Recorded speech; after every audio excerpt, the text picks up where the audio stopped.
Hello, kumusta ang lahat? Ayan, good morning, good afternoon, ayan, good evening sa lahat. Ayan, sa iba't ibang sulok ng mundo. Ayan, kumusta kayo dyan? Ayan, at dito sa amin guys, super init talaga. Grabe. Ayan, so kahit kakaligo lang natin, ayan, pawis na tayo sa super init talaga ang araw natin ngayon. Ewan ko kung mga ilang degrees to. Pero grabe talaga ang init. Pero ganun pa man, ayan, pasalamatan natin at nandito pa rin tayo. Ayan, ginagabayan tayo ni Lord. Ayan, at palagi tayong malusog. Ayan, para kahit paano magagampanan pa natin yung mga gawain natin dito sa mundong to. Yun. Pagdating naman guys sa aming sa aming bahay kubo, it's okay na. Ayan, CR na lang talaga ang kulang kaya ginagawa na ngayon ng CR. At papakita ko sa inyo yan guys pag pagtapos na yung CR. Guys, pag-usapan naman natin guys in regards of social media, no? Kasi marami nagtatanong kung nagsasahod na ba ako sa sa Facebook. Ayan. So, ito po yung kasagutan guys in regards of Facebook. Ayan.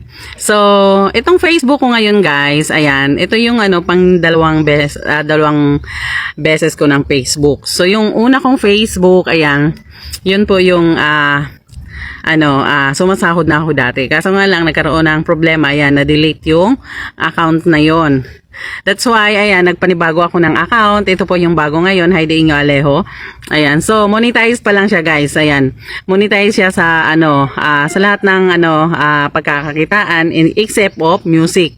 Ayan, kaya sa ngayon guys, nag-iipon pa lang tayo ng dollar. Ayan, maliit man, araw-araw, basta meron, ayan, it's okay. Ayan, ang mahalaga, na-monetize ka na. Kasi once na nag-viral na yung mga video mo, ayan, doon talaga kumikita ang ating mga reels. Ayan. So, sa ngayon, ayan, pagtsatsagaan po natin, ayan, na kahit pa piso-piso, pa $1 ang kikitain natin sa bawat araw, it's okay, basta palagi tayong may kinikita. Para palagi po tayong may kita, kahit na hindi pa po tayo nag-viral, kahit maliit lang po yung kita natin, ayan, ang gagawin lang po natin is mag-upload ng mga video, ayan, organic video, or yung mga video guys na tayo talaga ang gumawa. Yun.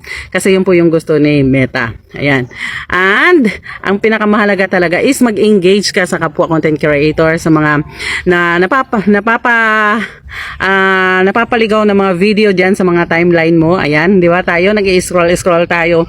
Meron pong mga video dyan, yung ini-scroll natin. Huwag po nating i-scroll. Panoorin po natin yung video. At kadalasan po sa mga content creator, pag once na nakakita po ng long form video, hindi po pinapanood. Ayan, sabihin ko sa inyo guys na kung long form video ang papanoorin nyo, kung namula po yung mga ano tawag dito, yung mga dashboard nyo, mas mabilis po tayo mag green dashboard kung long video po yung papanoorin natin, yung dire-diretso po na pagpanood at wala pong nilalaktawan until the end of the video. Ayan. Kaya kadalasan ang nakikita ko, nanonood lang po ng mga short video. Ayan, kaya ang nangyayari po, namumula po yung dashboard. At sasabihin, bakit daw namumula yung dashboard nila? Ayan, so kaya namumula yung dashboard nyo dahil lagi yung pinapanood is short video. Sometimes pag nanood pa ng short video hindi pa tinatapos, di ba? Hindi lang naman, di ba? Sometimes ako na ganon din ang nagagawa ko, pero hindi po madalas. Ayan, minsan kasi merong video na talagang hindi kaaya-aya, of course, ayan, hindi ko po talaga natatapos pagpanood. That's why, namumula po yung mga dashboard. Pero try nyo guys, kung namumula yung dashboard nyo, manood po kayo ng mga video na, pumapasok sa timeline nyo na long form video. Ayan, yun po yung panoorin nyo. Super bilis talaga mag-green yung dashboard nyo. Kasi na-try ko na yan. Dito nung umuwi ako ng probinsya, ayan, ang dashboard ko rin is nag-red. Ayan. Kaya sabi ko, ano kayang gagawin ko dito? Ayan, so ano man yung mga dumadaan sa timeline ko, wala po akong nilalaktawan, pinapanood ko lahat. Long form video man siya o short video. Ayan, at tinatapos ko po yung pagpanood bago po ako nag-comment, nag-react or nag-share kung kailangan kong i-share kung gusto ko yung video. Ayan, so mabilis lang po siya. Nasa 3 days lang po, nag-green na po yung dashboard ko. That's why sinishare ko po sa inyo na mas mabilis po talaga maka-green dashboard yung long form video kasi na-try ko na po. Ayan, not only long form video, ayan, huwag niyo lang laktawan guys, 'di ba? Pag nag-scroll kayo, ayan, pag may nakita kayo doon, panoorin niyo din. Ayun, antayin niyo pong matapos din saka kayo mag-comment, mag-react or mag-share din. Scroll again, tapos may makita kayo ulit na video, ayan, panoorin niyo. Huwag niyo laktaw ng laktaw.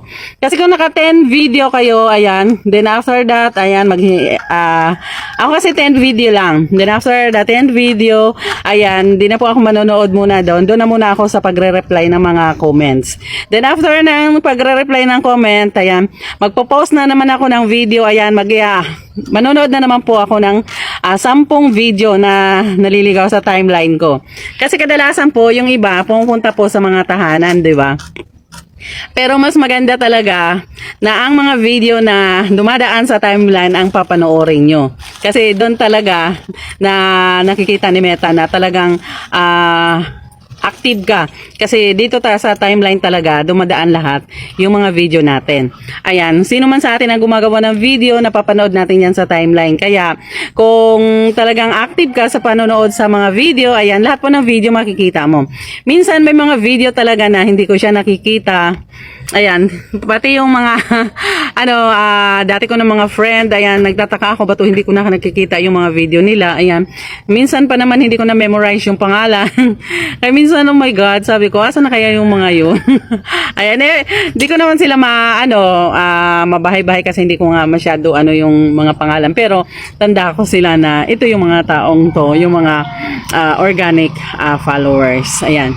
Kasi nga dito po ako dumadaan guys sa timeline, hindi po ako nagbabahay-bahay. Ayan, maliban lang guys kung for example nakita kita sa timeline sa ko comment tapos hindi kita nakita sa timeline ko, yun pinupuntahan ko yung bahay. Pero pag hindi ka nag-comment sa akin sa video ko, then hindi kita makita, lalong hindi po ako makapunta sa bahay mo kasi wala akong tulay para pumunta sa or daan para pumunta sa sa bahay mo. That's why ayan, huwag po natin kalimutan na mag-iwan ng bakas sa bawat video na ating makakasalamuha para po pwede po kayong mapuntahan din at makapag-iwan din sila ng bakas doon po sa bahay nyo. Ayan, para po palagi pong active yung natin, yung mga reels natin. At maitatapon din po ni Algo kung saan man niya pwedeng itapon kasi nakikita niya na active po tayo sa pag-i-engage sa bawat content creator. Yun po yun. Kaya sa mga nagre-read ang mga dashboard dyan, ayan, ito lang po ang gawin nyo. Ayan, manood po kayo ng video sa timeline. Ayan, long form video, short video. Huwag po nyong laktawan, picture man, or post text. Ayan, kung ano man yung makikita nyo doon, yun po yung gagawin nyo. Ayan, try nyo guys, mabilis mo mag-green yung dashboard natin. Ayan, at hanggang dito lang muna guys. Thank you for watching everyone. Good morning.